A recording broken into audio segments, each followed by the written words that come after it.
Hi everyone, welcome back to the Career Cruise podcast. My name is Violette Wambua, I'm your host.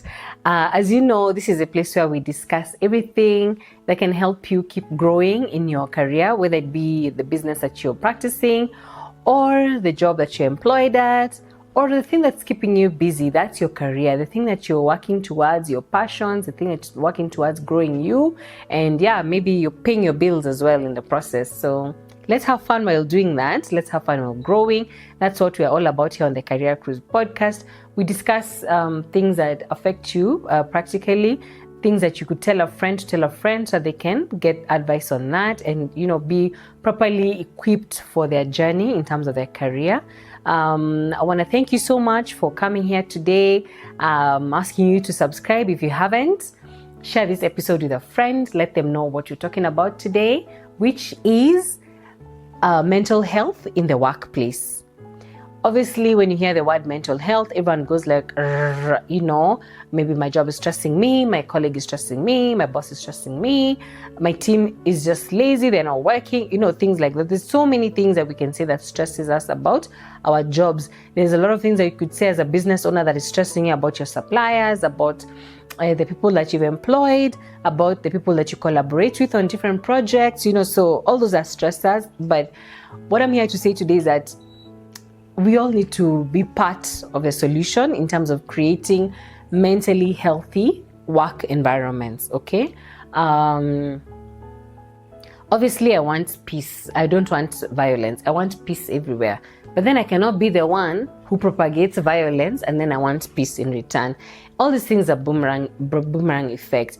And it's also a collaborative effort. So I'll touch on what employers can do because they're also very responsible for that. And I'll also touch on what employees can do. So listen closely. Tell your friends to tune in and get on board. Let's learn what we can do. Grab your pen and your paper. And if you have questions, please write them in and then we can always answer. So obviously, we all know that the workplace environment, whatever that looks like for you, the healthier it is, the better. The easier it is to work through and work in, the better.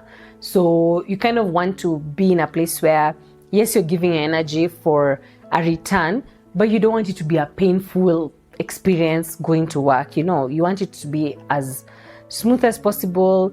As work might not be easy to do, maybe a lot of work. Guaranteed that we're not promoting here laziness and bare minimum behavior. No. But we're just saying that we want it to be a place where when you wake up in the morning, you're not trying to dig yourself deeper into bed, but you're actually saying, oh, okay, actually I had something to do that I'd left over from yesterday. Let's do this. Or there's a client who's coming in today. Let's do this. Why? Because, you're mentally stimulated. It's a healthy place to be in. And naturally, the ideal, we might not always achieve it, but let's always work towards it. One thing I can say now for employers, you have to promote open creation, encourage people in your teams to talk, encourage them to say what it is they're feeling, the positive things they have to say about the work environment and what is happening in their jobs. And if they have any hiccups, encourage them to speak up as well. I'm not saying encourage complaining and, bad mouthing and what have you, but just positive conversation. Positive doesn't mean you're always saying good things. Positive means that even if it's a bad thing, how it's relayed is in a way that is palatable to the next person. Remember now also, you're also human as an employer, so you don't want your employees, giving you a barrage of words and attacking you verbally or whatever. You just encourage them to, yes, let's speak, let's work on issues together, so understand, let people know that they can be listened to and understood without fear of retaliation and, being fought, for what they're saying. You can encourage open communication, but sometimes it's not possible. So find ways to do anonymous ways for people to express themselves. I think people even have, depending on the size of the organization, some people have ombudsman, where that kind of person who does receive all the complaints and able to channel them to the necessary people and then necessary action is taken. Relevant action is taken. So let people just know they can give feedback and not be stigmatized or ostracized in the process. Let people feel seen and heard, because at the end of the day, yeah, you're the boss, these are your employees, but if they're not doing well, then they're giving you that energy as well. So you also start detesting coming to work, or it becomes an aggressive and not very nice place to be at, yet it's your place actually. Then I think you can say you can offer mental health resources. I've seen people offering, paying for services where their team members now can come in, and because your company has already paid for counselors and therapists, you just go in and take your therapy sessions without, nobody needs to know. It's already been paid for, and many times it's even anonymous. So even the therapist doesn't know who this person on this other side of the screen is. In some cases they're one-on-ones, but many times they're virtual. So someone just logs in for their 45-minute session, and and maybe the thing that's eating them up is not even anything to do with the job. It's something else, maybe at home or in their relationship or something else. But guess what? It still affects their output. So yeah, I encourage people to get help. Encourage people to get someone to talk to, and encourage people to just express themselves in that way, and especially to a professional, because talking at work is one thing, venting to one another, pouring out your heart to one another, it's one thing. It's also not very productive. So you'd rather this person talks to a qualified experts in that sense. Yeah. So then I've seen also people having mental health days.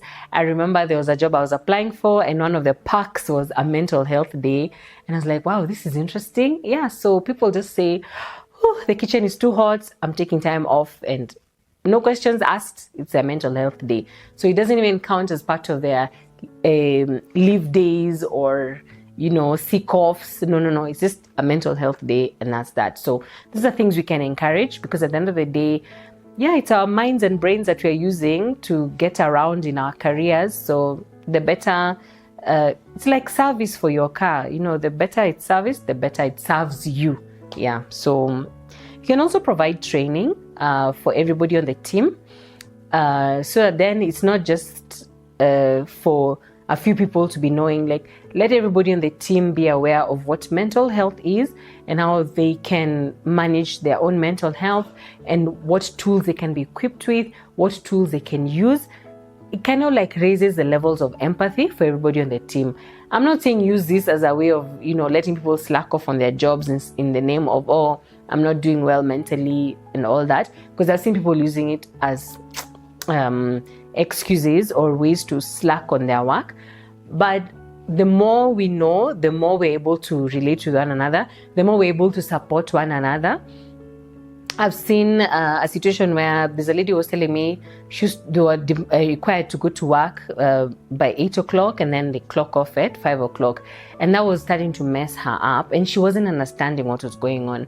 Then one time it rained very hard in the afternoon, so she ended up leaving the office at 9:30 p.m. But she found that she was so productive in that time that it was raining and she was literally marooned in the office and she couldn't go anywhere. She did so much work, she even started on the next day's work or something. And so when she saw that, she just, of course, now the next day, the boss didn't require for her to be in the office very early. And when she saw that, she kind of sought the flexibility, and she said, hey, can I be coming to work a little bit later and then leaving later? So that way she was able to do the most with this new time frame that she'd been given. She was fortunate, it was allowed. And then the only compromises were the times when maybe some meetings are early in the morning. And of course, even how she understood that, yeah, come for the meeting. The days we have the meetings early, you're coming. But those other days, please feel free to come in from 11 o'clock. And last I checked, she's still there. It's now 4 years into the job, and she looks like she's thriving. So it's those small flexibilities that we can make for our employees, so then they can also thrive. And when they're thriving, we are benefiting, because they're able to push and be productive for the whole organization. The other thing you can say, you can also organize workshops where people learn about stress management. Because again, if you're stressed, always constantly stressed, and you're not able to manage that, then you're going to start bleeding on other people, cutting other people around you. So the better you're able to manage yourself, the better it is for everybody around you, and also for yourself, because then you're able to even identify, this is not working, this is stressing me. You're able to even know what the stressors are and how to even anticipate them in advance, or when they do come upon you abruptly, then you're able to navigate your way around them, not to ignore them, but just find your way around them, because at the end of the day, life is happening while you're still managing your stress. Yeah, so there's that. As an employer, you should also foster a positive work environment. Please discourage bullying, because I know there's office bullying, workplace bullying. Discourage the idea of demigods in the office. There are people who I've been called to Florence's office and I am thinking, I'm sweating, my palms are sweating. Come on.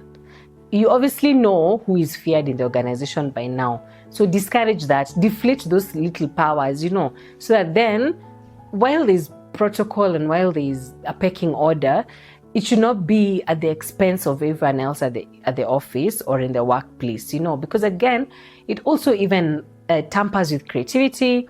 It hampers with people giving ideas they could think, because it looks like ideas need to be given by certain people and others can't give ideas. Or when some people who are low in the pecking order give ideas, these other ones who are in the higher ups, they jack those ideas and go and take credit for them. And that's not really a healthy workplace environment. And it also makes people who need to be seen, who need to progress, then they become very slow in their progress because it's being hampered by the demigod agenda. So be open and honest and be genuine in your findings as as an employer. Find out what's going on, and even if it's not pleasant, whatever you found out, act on it, because then you don't want to lose talent in the name of keeping some people who are hampering others from growing. Yeah, so there's that. The other thing also, encourage people to have work-life balance. Of course, employers want 24 hours of an employee's day. That's not practical. And as much as you're trying to extract value, then you can only extract it for so long. So then your workplace becomes a place with a revolving door. People come in, they're extracted for maybe 6 months to a year, they're out. So you're always back in the market looking for new talent all the time. Yet, you know how they say that a rolling stone gathers no moss? So all these people who are living, they're living with your culture, they're living with your history, they're living with so much that could, if they had just stayed and you just focus that good energy and keep storing that good energy, then you're able to grow the company and have people feel like owners of the culture, owners of the history, and then push the company's agenda forward. So then if it's someone who does, say, finance for the company, they're able to deal with clients because they know, this client, we've been working with them, say, the last 5 years, and they have problems with paying, or they have problems with this, and they're better able to manage that person. In fact, even in terms of debt recovery, I've seen, there's a guy who we worked with in an NGO in a former lifetime. He had stayed in the NGO for a while, so he kind of knew the history of everybody, the suppliers, everybody who they had been working with. So he kind of knew this supplier, they give me 90 days. So they put them in the back burner. This supplier is like a barking dog. 29 days, they're thoroughly in my neck because the next day is 30 days and I have to have paid. So with that kind of knowledge, he was better able to manage himself and even manage the company's finances in terms of not paying everybody all at once so we don't bleed out, but still being able to see who can be paid urgently, who can be paid in the short term, who can be paid in the long term. With that kind of knowledge and history, you're able to balance the relationships between your company and the people who supply for, or even the clients. But without that knowledge, a new guy comes, they're being harassed, they're like, I don't get paid enough to be insulted by clients, or suppliers, and then they quit. And then you're starting over and over again. Make sure the guys who are working for you, because they are your soldiers, that's your army. Make sure they feel appreciated, they're given time to rest, to recover, encourage them to get into hobbies or whatever, so then when they're coming back, they're refreshed, they're ready. They even treat your most annoying clients properly, like royalty, because they're not stressed themselves. But if I'm stressed and this person is yelling, hey, we can have a match, and then I quit at the end of the day, and then the company's things are stopping, they're basically grinding to a halt. And the other thing I can say is that also you should lead by example. If you're the employer, if you're the boss, please, you can't come here berating people and then expecting good things to come out of them.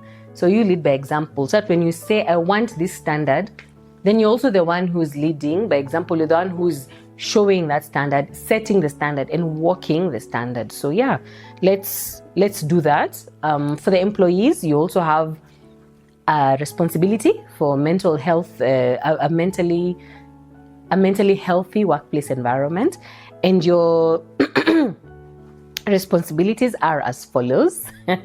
One, you have to prioritize your own self-care. Your boss will encourage you, take time off and what have you. But what you do in your time off is really up to you. So prioritize your own self-care, prioritize your own rest, prioritize the things that charge you, the things that, fill you up and fill your energies. That's for you to prioritize, okay?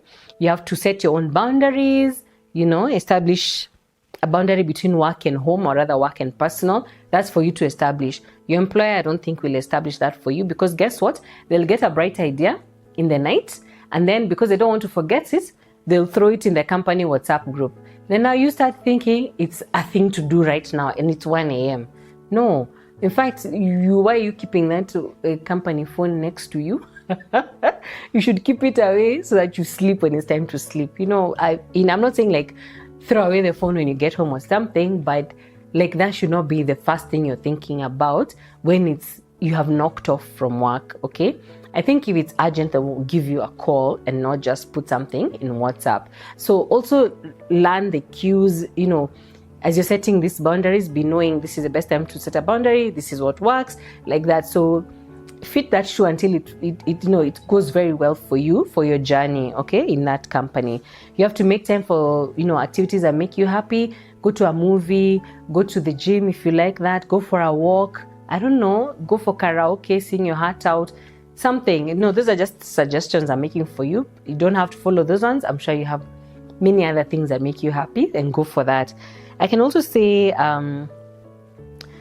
because now more and more companies have mental health resources, please don't let the company be paying a supplier for that and you're not taking advantage of it.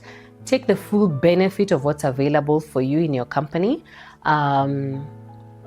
Take your mental health day off. Take your mental health day off. See the therapist who's already been paid for. These services don't come cheap, so please take advantage, take full advantage. I can say attend the seminars, the ones for stress management and health management. Everything that's on offer, please grab it, because it all serves to improve you. And this knowledge, you'll use it in this company where you're working, and you will use it even in the future if you become a business owner. It's knowledge that will never leave you. So take the support and take all the help that's available for you, and then you'll become better. You'll find yourself in a better space mentally, okay? And then, of course, that translates to every other area of your life. The other thing I can say is that you need to communicate your needs. Communicate your needs. Make sure that you're not suffering in silence, unnecessarily. If you need help, ask for help. I've said this before here. If you need time off, please ask for time off, of course, reasonably. If you need to take a sabbatical, do that, plan for that, so communicate everything you need. Your employer or your boss, your supervisor is not an angel. They have KPIs they are reaching for. These things they're trying to get done, this work they need to get pushed out. They have their own agenda. So make sure that your agenda and their agenda are aligning. If you don't speak up, we just think, tuendelee, let's keep going. And it won't, the world will not stop because you might be suffering or you might be struggling. You have to speak up, so then someone knows how to get in there and help you. They'll be like, okay, it looks like it's a busy season now, let's hire more hands. But if you haven't spoken up, now you're doing 24-hour shifts, and it's to your own detriment, So I'm not saying be lazy, but I'm also saying don't kill yourself with work if you can get help. Yeah. What else can I say? Be mindful, of yourself and even of others. Practice the stress management skills that you learn. Please read up on these things, watch YouTube, listen to podcasts. Maybe there won't be a workshop at your workplace, so please don't blame your employer if there's no workshop. Get into some resource material somewhere. And as you manage your own stress, then you find that there's less conflict between you and others at the workplace. Because when you're stressed, oh my God, any small thing just rattles you.